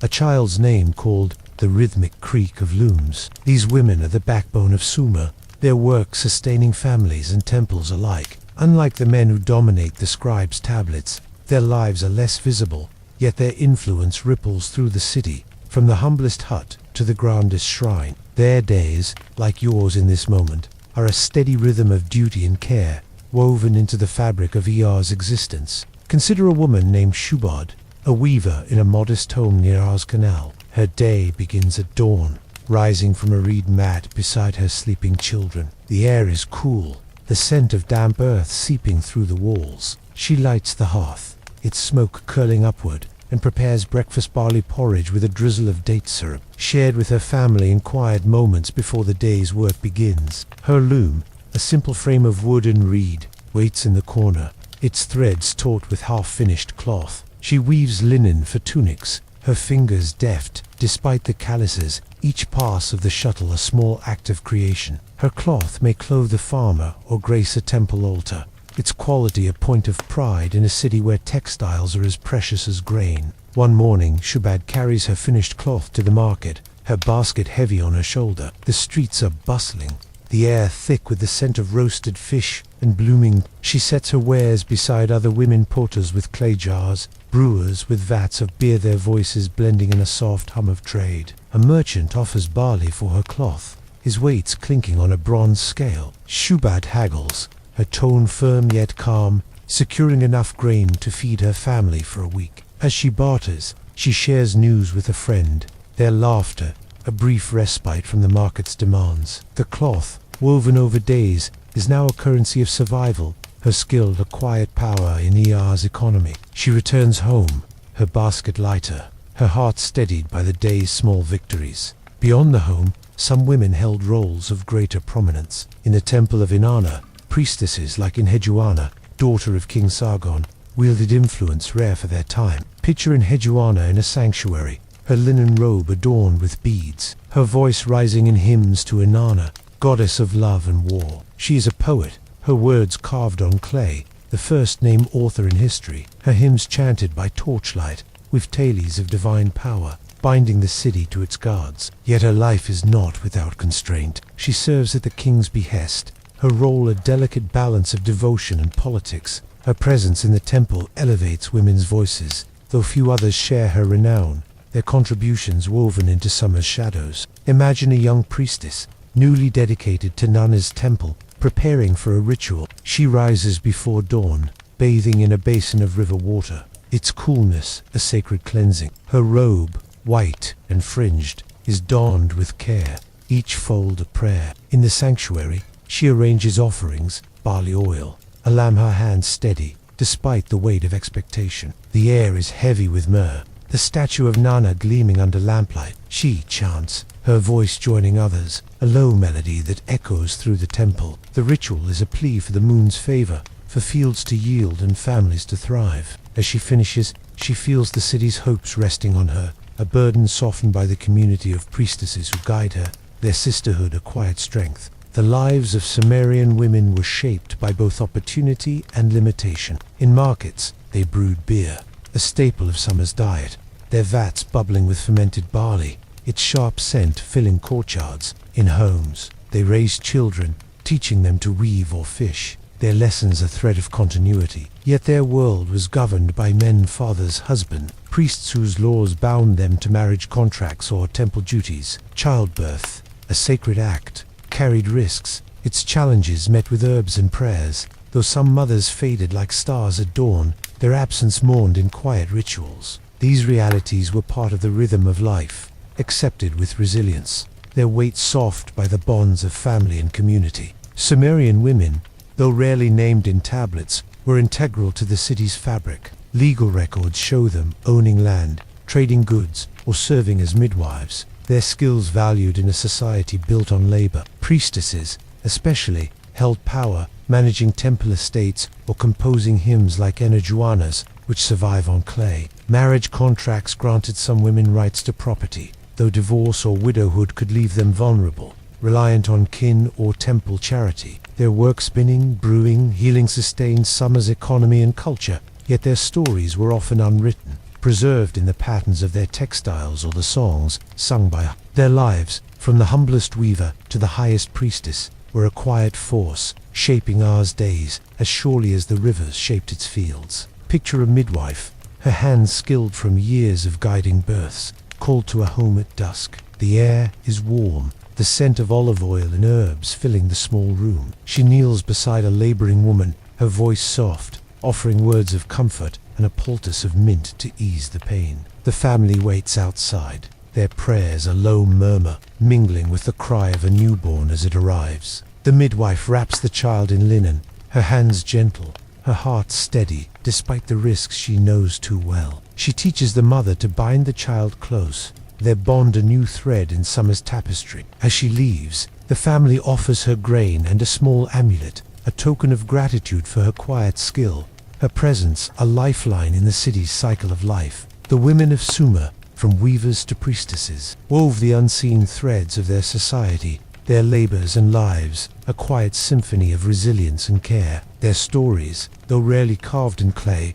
echo in the city's heartbeat, a testament to their enduring role. But beyond the hearths and temples, another tale unfolds, one of conflict and conquest, etched in the art of war. As the quiet strength of summer's women fades into the warmth of their hearths, imagine yourself now standing on the edge of a dusty plain near your. Around 2600 BCE, The air is dry, carrying the scent of parched earth and leather, the horizon shimmering under a relentless sun. Before you unfolds a scene captured on the standard of your a mosaic of shell and lapis, depicting a battle that shaped the city's pride. This is no mere clash, but a moment of Sumerian power, its echoes preserved in art and memory. Settle deeper into your resting place, let your breath soften, and let this tale unfold gently, like dust settling after a storm, carrying you through the rhythm of war and its place in summer's heart. Picture the standard of yore, a small rectangular artifact, its panels gleaming with inlaid scenes of triumph. One side, known as the war panel, shows a Sumerian army in motion, chariots rolling, spearmen marching, captives humbled. The battle it depicts, though unnamed, is a snapshot of Ar's might, a conflict against a rival city, perhaps Umma or Lagash, over water rights or fertile land. The plain stretches wide, its soil cracked from drought, the air thick with the creak of wooden wheels and the shouts of soldiers. You stand among the onlookers, a farmer or weaver, watching as Ur's forces assemble, their bronze spearheads glinting like stars against the earth. The scene is one of order and purpose, yet its weight lingers, a reminder of the cost beneath the victory. The battle begins at dawn, when the air is still cool, the sky a pale gold. Ar's army, led by a king or noble, moves with precision. Chariots, drawn by donkeys, rumble forward, their drivers gripping reins, their wheels churning dust into clouds. Spearmen follow, their leather shields raised,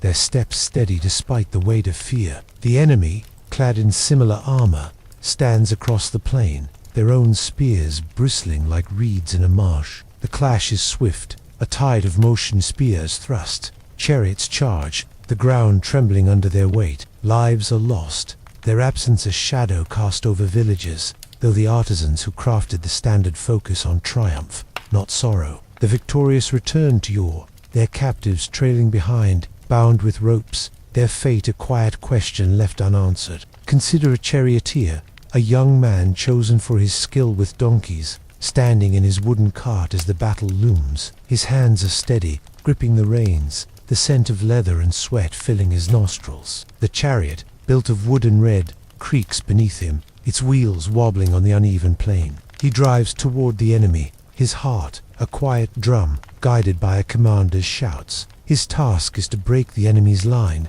scattering their spearmen like chaff in the wind. The charge is brief, the dust blinding, but he emerges unscathed, his chariot's path marked by fallen foes. Back in Ur, he drinks beer with his fellows, their laughter a fragile shield against the memory of the plain. His role, though fleeting, is immortalized in the standard's inlaid shells, his courage a thread in Era's story. The standard's war panel, discovered millennia later in Ur's royal tombs, is a masterpiece of Sumerian art. Its scenes are vivid yet restrained, showing soldiers in neat rows, their spears angled, their captives kneeling. The king, larger than the rest, stands triumphant, his foot on a fallen enemy, a symbol of order restored. The artifact, no larger than a small table, was perhaps a ceremonial object, carried in processions or displayed in a palace. Its creation required artisans, shell cutters, lapis polishers whose hands shaped its narrative, their work a quiet echo of the battle's chaos. The standard's purpose is unclear, perhaps a gift to the gods, perhaps a record of pride, but its images speak of a society where war, though costly, was a path to glory. Imagine one such artisan, a woman skilled in cutting shell, working in a workshop near Ar's temple. Her fingers, nimble from years of practice, shaped tiny figures from mother of pearl, each one a soldier, a captive. The air is thick with dust, the scent of resin sharp as she glues pieces to the standard's wooden frame. She works by lamplight, her eyes straining, her hands steady despite the task's demands. The battle story, told to her by a scribe, guides her cut spearmen in rows, donkeys pulling chariots. She knows the cost of war, having lost a brother to a distant clash, his absence a quiet ache. Yet her work is a tribute, not to bloodshed, but to Ur's strength, her shell figures gleaming in the temple's glow. When the standard is complete, she watches it carried away, her name unrecorded, her craft enduring. The battle's aftermath ripples through Ur.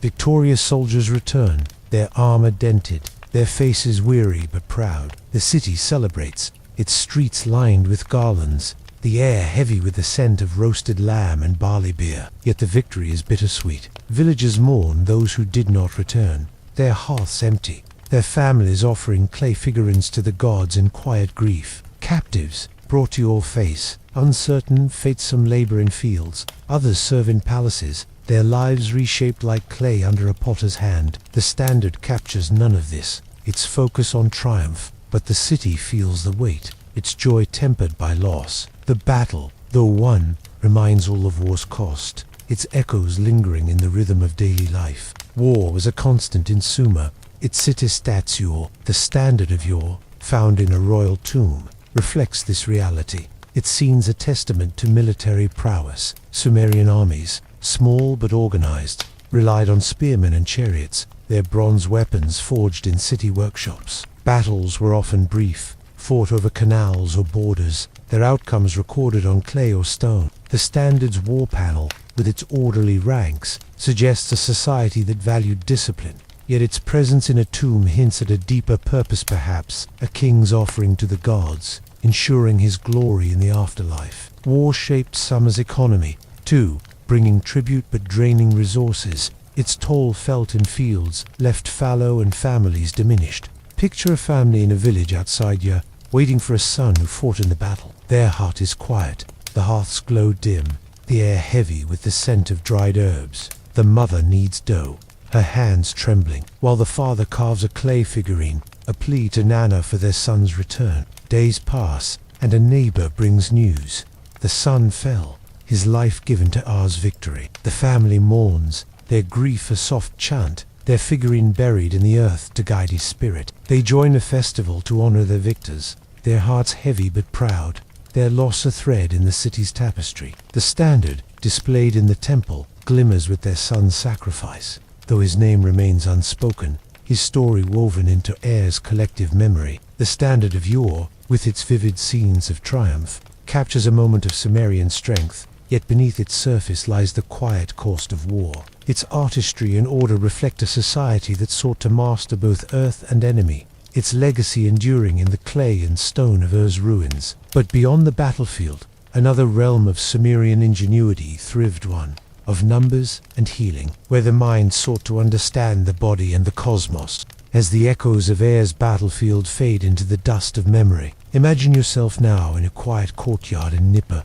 around 2500 BC, where the air carries the scent of dried clay and blooming date palms. You sit among scribes and healers, men and women whose minds and hands seek to order the cosmos and mend the body. In Sumer, mathematics and medicine are not mere skills but sacred arts, blending reason with reverence for the gods. Their work, etched on tablets and practiced in homes, shapes the rhythm of life, from tracking stars to soothing fevers. Settle deeper into your resting place. Let your breath soften, and let this tale unfold gently, like a tablet drying under the sun, carrying you through the ingenuity and care of Sumer's scholars and healers. Picture a scribal school, its mud brick walls cool in the morning shade, where young students hunch over clay tablets, their styluses scratching numbers and remedies. The air is thick with the earthy smell of damp clay, the faint glow of oil lamps casting shadows on the walls. Mathematics in Sumer is a marvel, built on a base 60 system that counts time and measures fields with precision. Scribes calculate the area of a farmer's plot or the volume of a granary, their numbers etched in wedge-shaped cuneiform, each mark a step toward order. Nearby, healers brew herbal concoctions, their hands stained with mint and myrrh, blending prayers with practical cures to ease the ailments that haunt Sumer's people. Your journey begins in the scribal school, where mathematics is taught as a gift from Enki, the god of wisdom. Imagine a scribe, his tunic dusted with clay, teaching a student to divide a field's yield. He uses a tablet, its surface marked with wedges representing 60s, 10s, and units, a system that allows complex calculations: how many baskets of barley a field produces, how much a temple owes a merchant. The scribe's voice is steady, his fingers guiding the student's stylus to form precise wedges. The work is meticulous, errors rare, for a miscalculation could shortchange a farmer or anger a temple official. The air hums with the soft murmur of students reciting tables, their voices a rhythm as steady as the river's flow, binding numbers to the needs of Sumer's cities. Consider a scribe named Enlil Nadine, tasked with measuring a canal's output for irrigation. He sits under a palm awning, the air warm with the scent of river water and dust. His tablet, small and square, is covered with cuneiform rows of numbers calculating water flow, field sizes, and grain yields. He uses a reed stylus, its tip worn from years of use, to compute how many workers are needed to dig a new channel. The task takes hours, his eyes straining in the dim light, but the result ensures the fields bloom, feeding R's people. When he presents his tablet to the temple overseer, the nod of approval is a quiet victory, his numbers a silent thread in summer's prosperity. Enlil Nadine returns to his school, his heart steady, knowing his work shapes the land's rhythm. Beyond the scribe's tablets, healers work to mend summer's ailments, their knowledge a blend of observation and faith. Imagine a healer, a woman named Ninlil,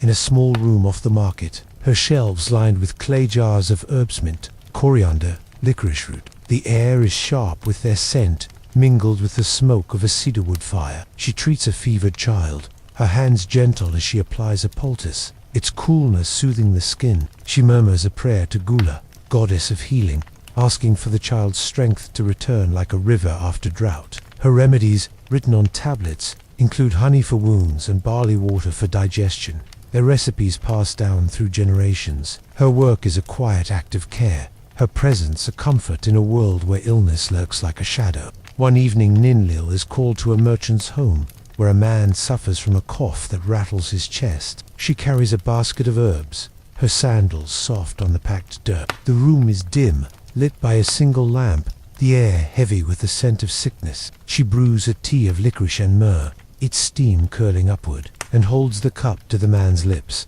her voice low as she chants Gula's name. The family watches, their faces tense, their hope resting on her skill. The man's breathing eases, a small victory. Though some ailments defy her cures, their victims fading like stars at dawn. Ninlil returns home, her basket lighter, her heart carrying the weight of both success and loss, her work a thread in summer's tapestry of care. The blend of mathematics and medicine reflects summer's reverence for order. Scribes use their basic system to track the stars, their cycles guiding planting and rituals. A tablet might record the angle of a star's rise or the volume of oil needed for a festival. Each number a prayer for harmony. Healers, too, sought balance, diagnosing illness as a disruption of body and spirit. Fevers were blamed on demons, banished with incantations and herbs, while broken bones were set with splints. The patient's pain eased with poppy juice, yet illness could be relentless, sweeping through villages, leaving empty mats and quiet huts. These losses were mourned with clay figurines buried in the earth, a silent plea for the gods' mercy, their absence a reminder of life's fragility. Summer's mathematics and medicine were pillars of its civilization, their legacy enduring in later cultures. The basic system, born in Summer's schools, gave us a 60-minute hour and the 360-degree circle, its logic still shaping our time and space. Medical tablets, some of the oldest known, list hundreds of remedies, herbs, minerals, rituals showing a society that studied the body with care. Temples, like those of Nana and Gula, were centers of learning, where scribes and healers worked side by side, their knowledge recorded for posterity. Their tool styluses, clay herbs were simple, but their impact was profound, tying summer's fields, markets, and homes to a cosmic order. This knowledge, carried by traders and scribes, spread to Babylon and beyond, a quiet gift from summer's mind. Picture a rare moment when a scribe and healer meet, their skills converging to aid a temple. The scribe, Enlil Nadine, calculates the grain needed for a ritual to Gula, ensuring enough for offerings and the poor. The healer, Ninlil, prepares a salve for priests injured in a festival, her herbs measured with the scribe's precision. They work in a temple courtyard, the air warm with the scent of barley and mint, their voices low as they share knowledge. The scribe admires Ninlil's skill, noting her recipe on a tablet. She respects his numbers, which ensure the ritual's success. Their collaboration, brief but meaningful, binds their crafts, a quiet harmony that strengthens Air's devotion. As they part, their work complete, the temple hums with life, their efforts a thread in its sacred rhythm. Summer's mathematics and medicine, with their blend of reason and reverence, were a quiet force, shaping the lives of its people and the order of its cities. Their tablets and herbs, though simple, carried a wisdom that endured beyond the river's banks. But beyond the scribe's calculations and healer's cures, another mystery awaits, one of knowledge, lost to time, buried in the ruins of Nippur. As the wisdom of summer's scribes and healers settles into the quiet of your mind, imagine yourself now in the ancient city of Nippur, around 2500 BC, standing in a sunlit courtyard where the air carries the scent of dried clay and blooming tamarisk. You are near a place of profound or perhaps a scribal school, its rooms filled with thousands of clay tablets, each etched with the knowledge of summer's heart. This collection, dedicated to Enlil, god of the air, holds stories, laws, and secrets, but much of it has vanished, lost 2 times gentle erosion. Settle deeper into your resting place. Let your breath soften, and let this tale unfold slowly, like a tablet unearthed from dust, carrying you through the mystery of Nippur's lost library. Picture the library as a series of mud brick rooms, their walls cool and shadowed, their floors dusted with clay fragments, shelves of woven reed-holed tablets, some as small as your palm, others as large as a loaf of bread, their surfaces covered in cuneiform wedges. The air is heavy with the earthy smell of unfired clay, mingled with the faint scent of sesame oil from lamps that flicker in the gloom. Scribes move quietly, their tunics brushing the floor, selecting tablets to copy or study. These tablets are summer's memoriams to gods, lists of kings, calculations of stars, and tales of creation. Yet many have crumbled or been scattered, their wisdom fading like a whisper in the wind, leaving us to ponder what was lost. The Library of Nippur was no single building but a collection, housed in temples and schools, its tablets the work of generations. Scribes, trained from youth, spent their lives preserving knowledge, their styluses etching laws, myths, and records of trade. Imagine a tablet listing the yields of a barley field, another recounting the deeds of Gilgamesh, a third mapping the stars' paths across the sky. These were not mere documents but sacred trusts, guarded by priests and scholars who served Enlil, Nippur's patron god. The city, summer's religious heart, drew scribes from Ur and Eridu, their work a quiet offering to the divine order. Yet time and conquest have silenced many of these tablets, their fragments buried beneath Nippur's ruins, a mystery that lingers like a half-remembered dream. Consider a scribe named Ayanasa, a young man in Nippur's scribble school, his days spent copying tablets under a master's watchful eye. Picture him in a dim room, the air thick with clay dust, his fingers cramped around a reed stylus. He copies a hymn to Enlil, its words praising the god's breath as the source of life. The task is arduous, each wedge precise, for a mistake could anger the temple's overseers. By lamplight, he works late, the oils scent sharp, his eyes straining to follow the cuneiform's lines. When the tablet is complete, it's fired in a kiln, its words hardened for eternity. Ayanasa feels a quiet pride, knowing his hymn will join the library's shelves, though he wonders what tally's lost or forgotten lie in the tablets he'll never read. His labor, like the library itself, is a bridge to the divine, its legacy fragile yet enduring. The loss of Nippur's library is a quiet tragedy, its tablets scattered by time, flood, or conquest. Archaeologists, digging in the 19th and 20th centuries, found thousands of fragments in Nippur's ruins, their wedges telling of laws, poems, and recipes. Yet many more were lost, crumbled to dust, burned in fires, or carried off by invaders. Some tablets, buried in collapsed rooms, spoke of summer's gods, others of daily life debts, marriages, disputes. What knowledge vanished? Perhaps medical cures, star charts, or stories of forgotten kings, their truths fading like stars at dawn. The mystery lies not just in what was found, but in what remains hidden, a silent archive beneath the earth, waiting for a spade or a storm to reveal it. Imagine an archaeologist in 1890, kneeling in Nippur's sandy ruins, the sun blazing overhead. Her hands, dusted with earth, uncover a tablet, its surface cracked but intact, its wedges telling of a flood myth, akin to Gilgamesh's tale. She brushes away centuries, her breath catching as she reads, the words a whisper from summer's soul.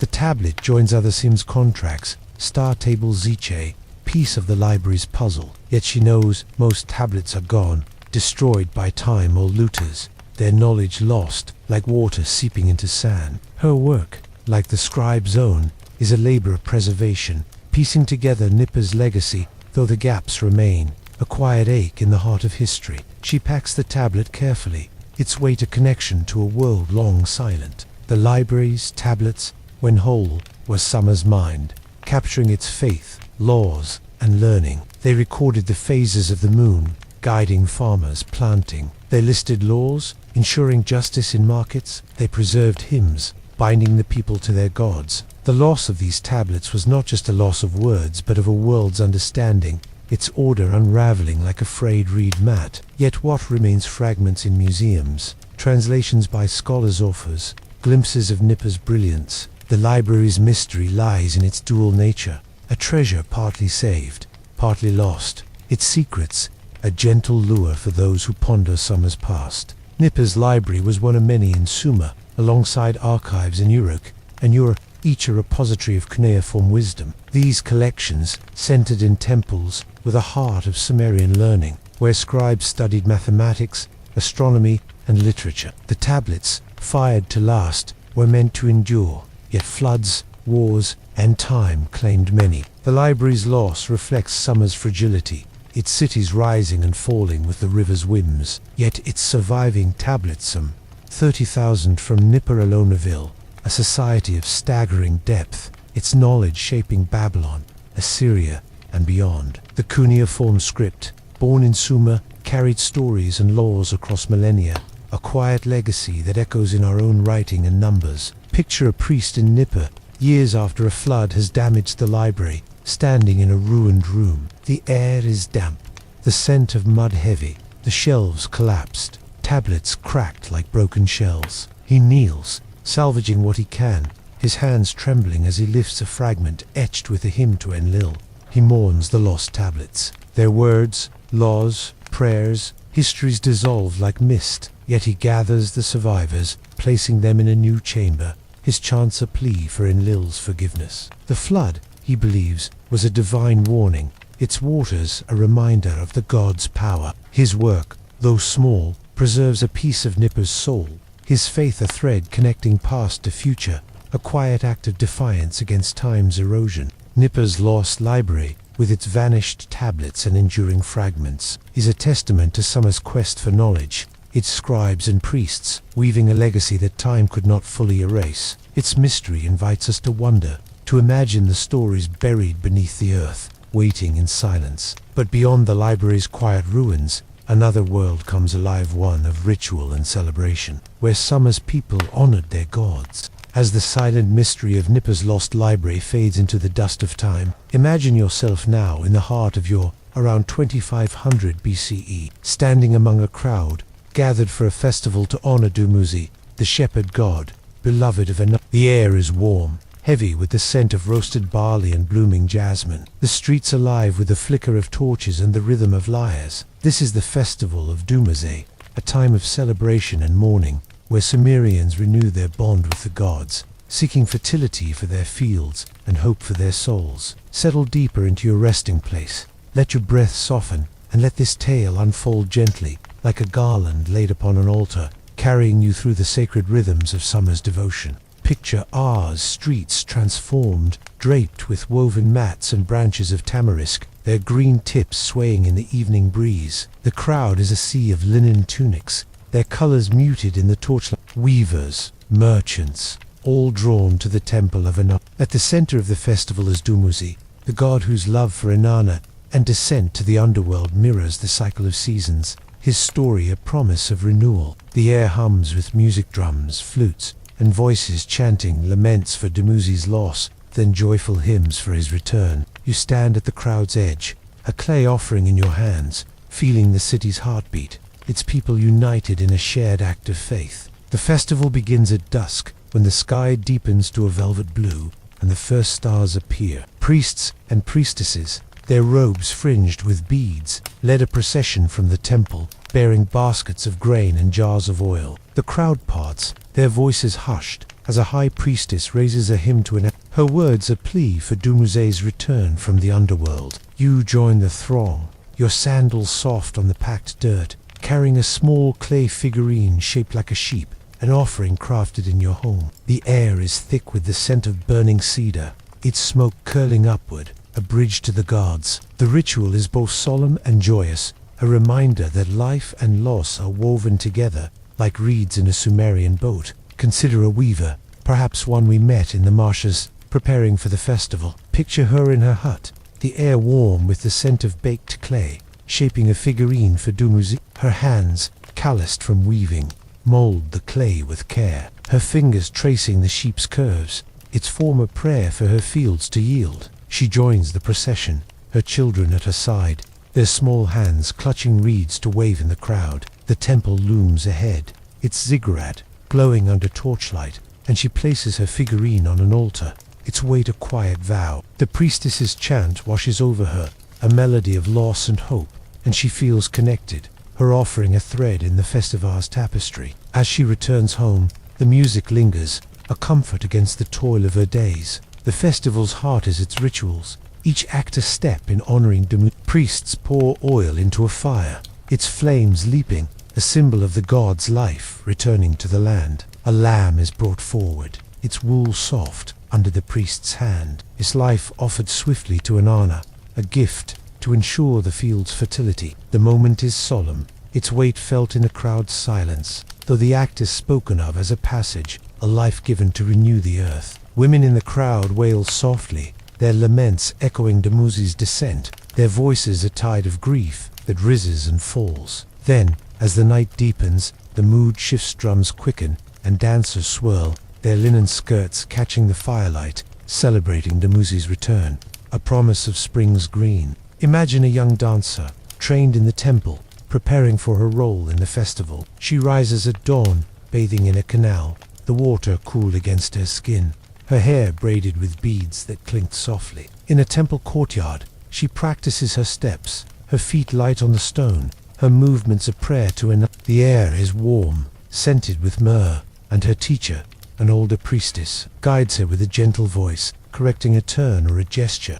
At the festival, she dances before the crowd, her skirts swirling, her arms tracing arcs like the moon's path. The onlookers, farmers and traders, watch in awe, their cheers a soft wave. Her dance is a gift, a fleeting moment of beauty that binds the city to its gods, her heart lifted by the shared devotion. The festival is more than ritual. It is a moment of community, where summer's people come together. Families share meals of roasted barley and lamb, their laughter mingling with the music. Merchants offer goods at reduced prices, their stalls bright with festival garlands. Children dart through the crowd, waving reed wands, their voices bright with joy. Yet the festival carries a deeper weight. The mourning for Dumuzi reflects the land's cycles, droughts that parch fields, floods that drown them. The offerings, from clay figurines to sacrificed animals, are pleas for balance, for rains that come and crops that grow. The god's favor is never certain,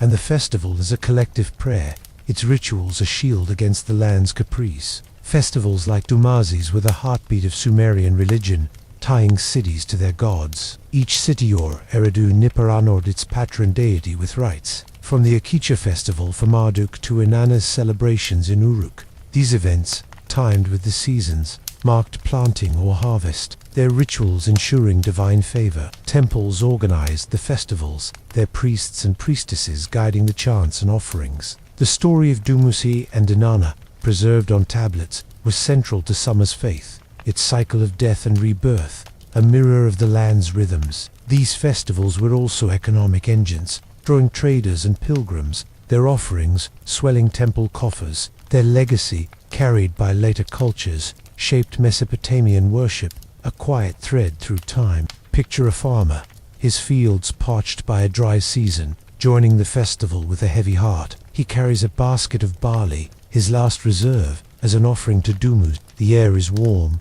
the scent of burning cedar grounding him as he walks to the temple. He kneels, placing his grain on the altar, his voice joining the crowd's lament for the god's loss. The priestesses him, promising Dumuzi's return, stirs a flicker of hope in him, a belief that rains will come. As he leaves, sharing bread with his neighbors, their talk turns to the coming harvest, their laughter a fragile shield against fear. The festival, with its music and offerings, binds him to his community, its rituals a quiet promise of renewal, his faith a thread in summer's tapestry. The festival for Dumuzi, with its chants and offerings, was a moment of unity, a celebration of life's cycles amid the gods' watchful gaze. Its rhythms, like the rivers, flowed through summer's heart, binding its people in faith and hope. But beyond the festival's light, a shadow looms, one of change and conquest, as summer's cities faced a new dawn, as the festival's chants for Dumuzi fade into the starlit night.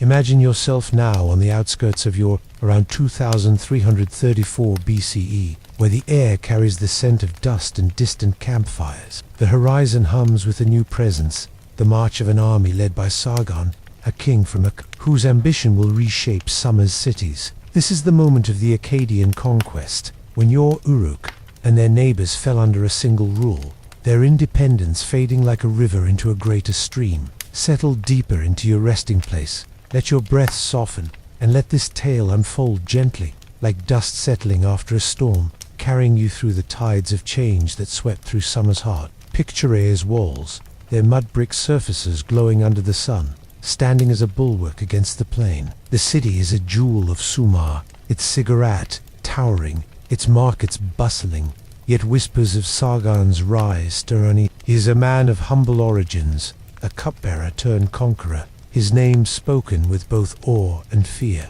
His army, clad in bronze and leather, moves with purpose, their spears glinting like reeds in the morning light. The conquest is not a single battle but a series of campaigns, each city Lagash brought under Akkad sway. The air is heavy with the creak of chariots and the shouts of soldiers, a tide that reshapes summer's ancient order, its cities bound together under a new king. The conquest begins with diplomacy, Sargon's envoys offering terms to Ur's king, Lugal-Zagassi, a ruler who himself unified summer's cities. But when words fail, the plain becomes a stage for conflict. Imagine the scene.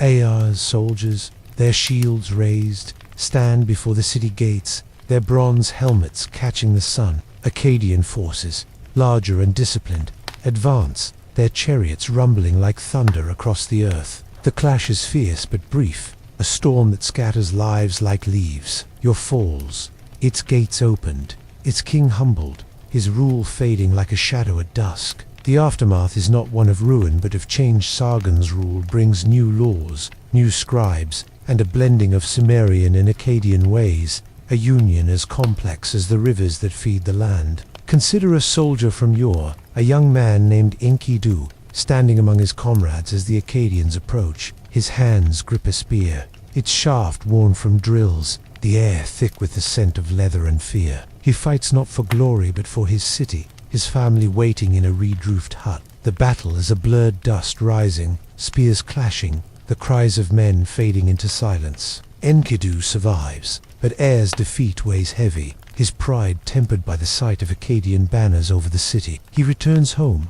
his armor dented, sharing bread with his family, their voices soft with stories of the old kings. His life continues, now under Akkadian rule, his loyalty shifting like a canal redirected, a quiet thread in Air's new chapter. Sargon's conquest, recorded on clay tablets, was a turning point, creating the world's first empire. He unified summer's city-states, their rivalries subdued under his crown, and extended his reach to distant Elam and Dilm. In your Akkadian scribes joined Sumerian ones, their languages blending in cuneiform, their tablets recording taxes and trade. The city's temples, once fiercely independent, now sent offerings to their priests chanting for Sargon as well as Nana. The conquests brought stability, with roads and canals linking cities, but it also sowed changed. Local kings lost power, their voices silenced like a river dammed. The people of Ur adapted, their markets and festivals continuing,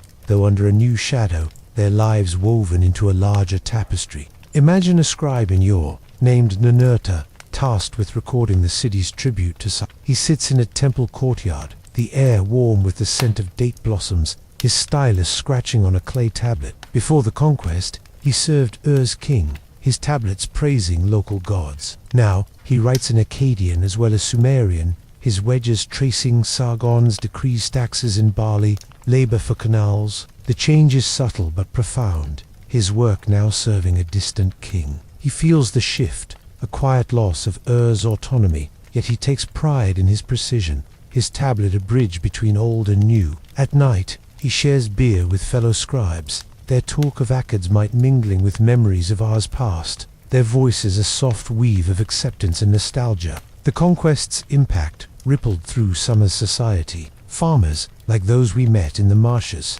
faced new taxes. Their grain sent to merchants found wider markets. Their boats traveling farther, yet guarded by Akkadian soldiers. Temples, once the heart of each city, now answered to a central authority, their rituals blending Sumerian chants with Akkadian prayers. The cost of conquest was felt in villages, where some resisted, their defiance fading like sparks in the night, their fields claimed for the empire. Yet the blending of cultures enriched Sumer, its art and writing infused with Akkadian motifs, its people adapting to a new rhythm, their resilience, a quiet strength. Sargon's conquest, beginning around 2334 BCE, marked the birth of empire, a model that would shape Babylon and Assyria. His rule standardized weights, expanded trade, and spread cuneiform, linking Sumer to a wider world. Tablets from Ur and Nippur record his deeds, victories, canals, temples, though some hinted unrest,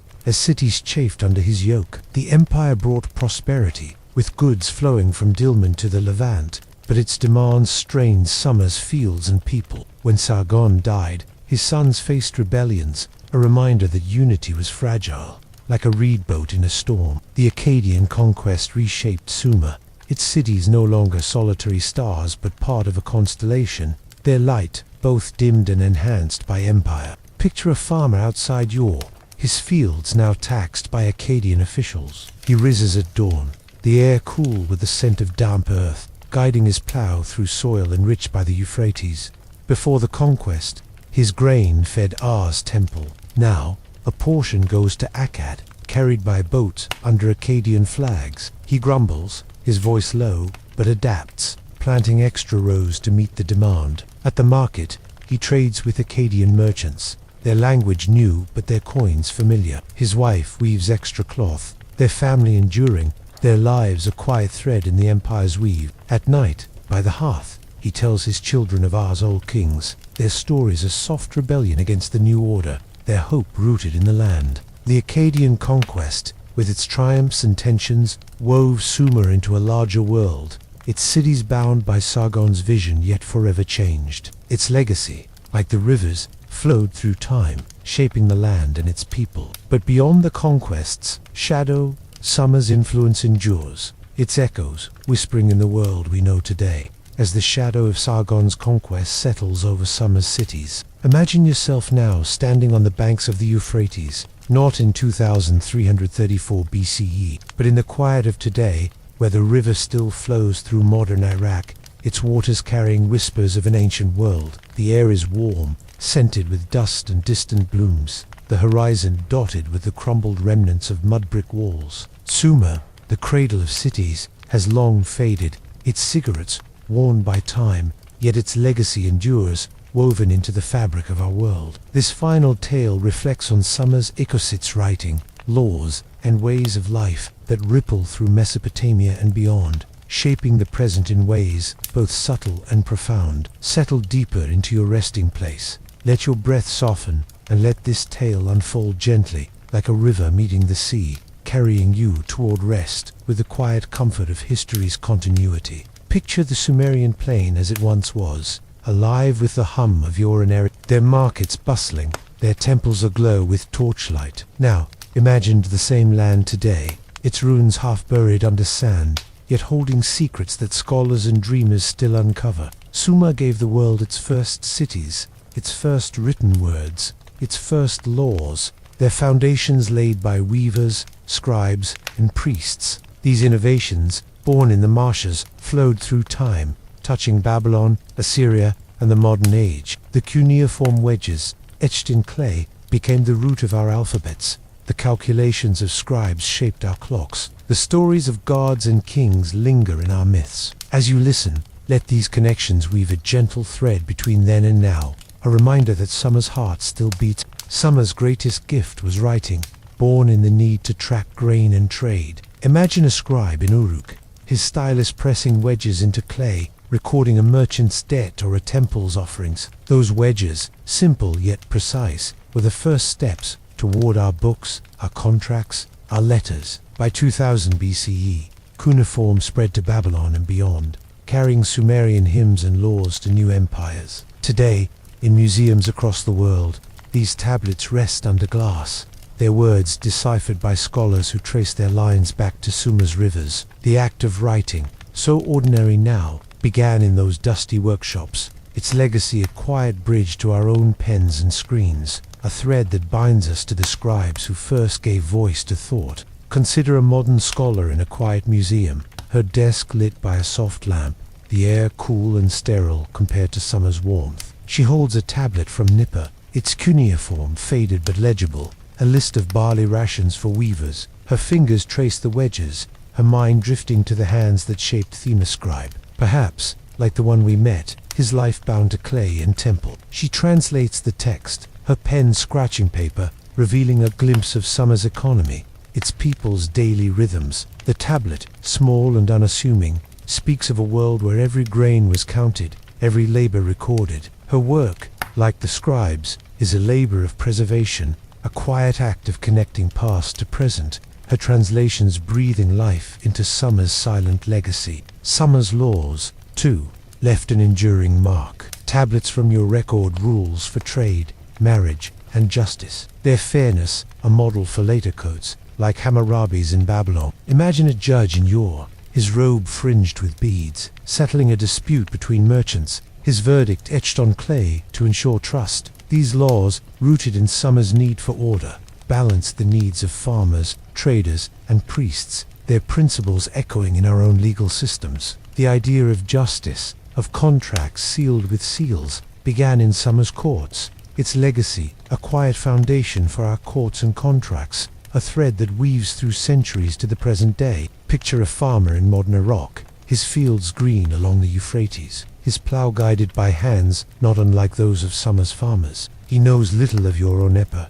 yet his life mirrors theirs, planting barley, tending canals, praying for rain. The canals he uses, though rebuilt, trace paths dug by Sumerian laborers, their mud-brick channels, a gift from the past. At market, he sells his grain, his weights echoing summer's standardized stones, their measures borne in Eridu's stalls. In his home, he tells stories to his children, their themes of struggle and hope, not unlike the myths of Enki or Du. His life, though modern, carries summer's rhythm, a quiet echo of the weavers and farmers who first tamed the land, their work a thread in his own. Summer's fall, gradual and quiet, was a fading rather than a collapse, its cities absorbed by Akkad, then Babylon, their walls crumbling like reeds in drought. By 2000 BCE's, Ziggurat stood weathered, its temples quieter, its people blending with new rulers. Yet this loss was not an end, but a transformation. Summer's language lived in Akkadian hymns, its stories in Babylonian epics, its numbers in Assyrian calculations. The festivals for Inanna and Dumazi became Babylonian rites, their chants carried forward. Even as summer's cities sank into dust, their ideas flowed onward, like rivers feeding new lands, their legacy a quiet presence in the cultures that followed. Summer's innovations were the seeds of Mesopotamia's greatness, their roots spreading far beyond the Tigris and Euphrates. Cuneiform, born in Uruk, shaped writing systems in Persia and Anatolia. Its wedges a precursor to our alphabets. The basic math of summer's scribes gave us the 60-minute hour, the 360-degree circle, their logic woven into our clocks and maps. Sumerian myths, like those of Gilgamesh and Enki, inspired Thales in the Bible and beyond, their themes of creation and struggle echoing in our stories. The urban life of Ur and Eridu with its markets and temples set a model for cities from Babylon to Rome, their structure a quiet blueprint for our own. Summer's legacy, though buried in sand, lives in the foundations of our world, a testament to its enduring voice. Imagine a visitor in a modern museum, standing before the standard of Ur, its shell and lapis scenes gleaming under soft lights. The air is cool, the scent of polished wood, a contrast to summer's dusty plains. She reads the label, learning of Ur's battles, its artisans, its gods. The standard, small but vivid, draws her in, its figure soldiers, captives, kings, a window into a world she can barely fathom. She thinks of her own life, her city's bustle, its laws and stories, and feels a quiet connection, a thread linking her to the weaver, the scribe, the priestess of Sumer. As she leaves, the standard's images linger, a reminder that history's echoes are all around, in the words we write, the laws we keep, the stories we tell by our hearth. Summer's echoes, carried through millennia, are a quiet presence in our world. Its innovations and stories, a foundation we walk upon without knowing. The weaver's reeds, the scribes, tablets, the priestesses, chants they live in the rhythms of our days, in the cities we build, the words we write. As you rest, imagine the Euphrates flowing still, its waters a gentle reminder of summer's gift, its legacy a soothing lullaby that carries you towards sleep. And so, dear listener, our journey through Sumer comes to a close. Its stories of weavers, kings, and gods fading like stars at dawn. We've walked the marshes of yore, stood beneath the ziggurat's shadow, and drifted through the myths that shaped a civilization. Each tale, from the labor of a reed weaver to the conquest of Sargon, has woven a tapestry of a world both distant and near, its echoes lingering in the words we write, the cities we inhabit, the hopes we hold. As you rest, let these stories settle gently, their rhythms a quiet lullaby, their weight as soft as a reed mat beneath you. Picture yourself now, not in summer's dusty plains, but in the comfort of your own space, the modern world, a gentle contrast to the ancient one we've explored, the struggles of weavers, the ambitions of kings, the mysteries of lost tablets. They are distant now, their challenge is far from your own. Let your breath slow, your thoughts drift, and your body ease into rest. Summer's rivers still flow, its legacy carried in the quiet hum of history, but tonight they guide you towards sleep, a journey as timeless as the stars above. Thank you for joining us on this gentle voyage through boring history for sleep. May your dreams be as peaceful as a Sumerian night, your rest as deep as the rivers that cradled its cities. Good night.